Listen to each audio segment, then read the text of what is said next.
जय हिंद साथियों।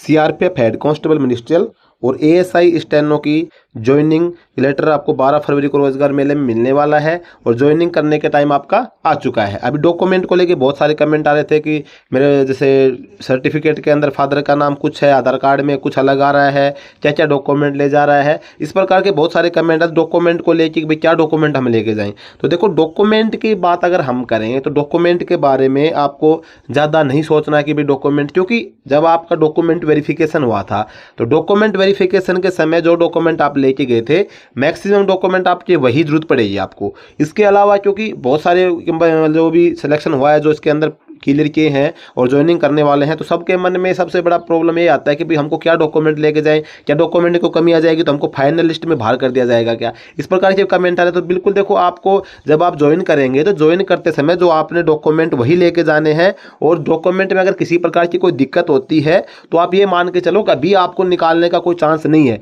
कि भी आपको आपके फादर के नेम में स्पेलिंग गलत हो गई, आपकी उसमें किसी में गलत है तो उसमें आपको कर देंगे, निकाल दिया, ये कर दिया, वो कर दिया, ऐसा कुछ नहीं होगा।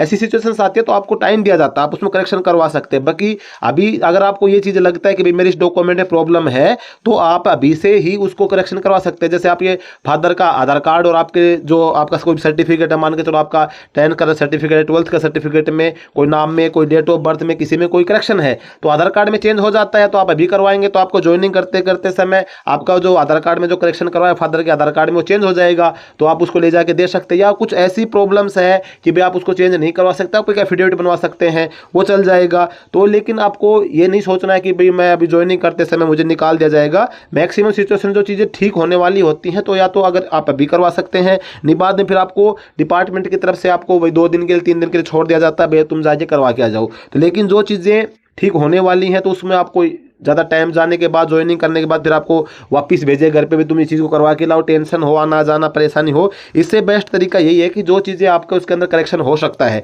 उसको आप करेक्शन करवा लें, ताकि आपको आगे आने वाली जो भी दिक्कत उसका सामना ना करना पड़े। दूसरी बात यह है कि भी डॉक्यूमेंट आपको लेना कि नहीं, मैंने आपका 10th का सर्टिफिकेट हो गया, 12th का सर्टिफिकेट होगा, जो आपने डॉक्यूमेंट वेरिफिकेशन में दिखाया होगा, आप मतलब कास्ट सर्टिफिकेट होगा, आप OBC SC ST EWS से बिलोंग करते हैं तो आपका वो आपका कास्ट सर्टिफिकेट हो गया, आपका मूल निवास प्रमाण पत्र हो गया, आपका आधार कार्ड पैन कार्ड। आधार कार्ड पैन कार्ड हो सकता है कि आपको डॉक्यूमेंट वेरिफिकेशन नहीं मांगा हो, लेकिन आपको जब डिपार्टमेंट में आप जॉब करेंगे तो आपको आधार कार्ड पैन कार्ड की भी जरूरत पड़ेगी। दूसरी बात ये हो जाता है कि आपके भाई मदर के, फादर के आधार कार्ड, पैन कार्ड और उनकी पासपोर्ट साइज़ की फ़ोटो भी आप लेना, क्योंकि जब आपका डिपेंडेंट जो होते हैं, डिपेंडेंट की फ़ोटो सभी की लगती है। क्योंकि आपका जैसे भर्ती होते हैं, आपका आयुष्मान कार्ड बनता है जो सेंट्रल आर्मड पुलिस फोर्स के जवानों के लिए सेंट्रल गवर्नमेंट की स्कीम है, तो उसके अंदर आयुष्मान कार्ड सबकी फ़ोटो आएगी। तो जितने आपके डिपेंडेंट होंगे सभी की पासपोर्ट साइज़ की फ़ोटो आपके पास होनी चाहिए, वो आपके सर्विस रिकॉर्ड में लगती है। तो सभी के जितने डिपेंडेंट होंगे सभी के आधार कार्ड, आपके मदर फादर नहीं है, अगर आपके ऊपर डिपेंड आपका छोटा भाई है तो उसका भी आधार कार्ड आप लेके रखें।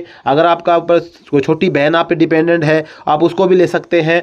तो यानी कि आपके ऊपर जो डिपेंडेंट है, अगर आपकी शादी हो चुकी है तो आपकी वाइफ है, बच्चे हो चुके तो आपके बच्चे हैं, यानी कि जो भी आपके डिपेंडेंट होंगे सभी के आधार कार्ड और आपको उसकी पासपोर्ट साइज की फोटो रखिए। जाते ही अगर आपको स्टार्टिंग में नहीं मांगते तो बाद में उसकी रिक्वायरमेंट आपको कभी भी जरूरत पड़ सकती है, क्योंकि जो डिपेंडेंट होंगे उनके जो भी फैसिलिटीज मिलती हैं, जैसे डिपेंडेंट कार्ड बनता है, आयुष्मान कार्ड बनता है, उन सभी के लिए आपका आधार कार्ड और आपकी इनकी पासपोर्ट साइज की फोटो की जरूरत पड़ती है।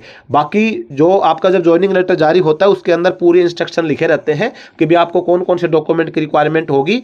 ज़्यादा डॉक्यूमेंट की तो मैन वही है जो आपने डॉक्यूमेंट वेरिफिकेशन दिखाया था, वही डॉक्यूमेंट आपको लेके जाने हैं। और बाकी छोटा मोटा जो मैंने आपको बता दिया, डिपेंडेंट के जो भी आई कार्ड वगैरह ये बनने के लिए आपका डिपेंडेंट कार्ड बनता है, इसके अलावा आयुष्मान कार्ड वगैरह बनता है, डिपेंडेंट के आप ले सकते हैं। बाकी आपकी खुद की पासपोर्ट साइज वगैरह की फोटो और जितने डॉक्यूमेंट आप, क्योंकि जो ओरिजिनल डॉक्यूमेंट वो आपकी जमा हो जाएंगे, तो सभी डॉक्यूमेंट्स के आप फोटोकॉपी जेरॉक्स करके आप अपने पास रख सकते हैं, क्योंकि फिर बाद में आपको निकालने में थोड़ा टाइम लग जाएगा। आप हालांकि मिनिस्ट्रियल डिपार्टमेंट में रहेंगे तो आपके डॉक्यूमेंट तो इजीली निकल जाते हैं, हालांकि फिर भी आपको अपनी जेरॉक्स करके रखें, 1-2 साल जितना टाइम लगे उसको वापस निकालने में, उस टाइम तक अगर आपको जरूरत पड़े तो आपके पास एक जेरॉक्स रहनी चाहिए। और जो आपके डॉक्यूमेंट में कमी है तो आप उसको पूरा करवा लें। अगर पूरा नहीं होने का है तो अगर एफिडेविट से चलने लायक है तो आप उसका एफिडेविट भी बना सकते हैं। और डॉक्यूमेंट के बिहाफ पे आपको नौकरी से वापस निकालने का, इन सब चीज़ों का टेंशन नहीं लेना है। एक डॉक्यूमेंट मेरे पास लाइव में आ रहा था, तो बिल्कुल टेंशन नहीं लेना है। अगर किसी कोई दिक्कत आती है तो आपको चांस दिया जाए। ज़्यादा ही दिक्कत होगी, आपके डॉक्यूमेंट में भी कोई बिल्कुल हेरा फेरी है, नेम ही गलत है,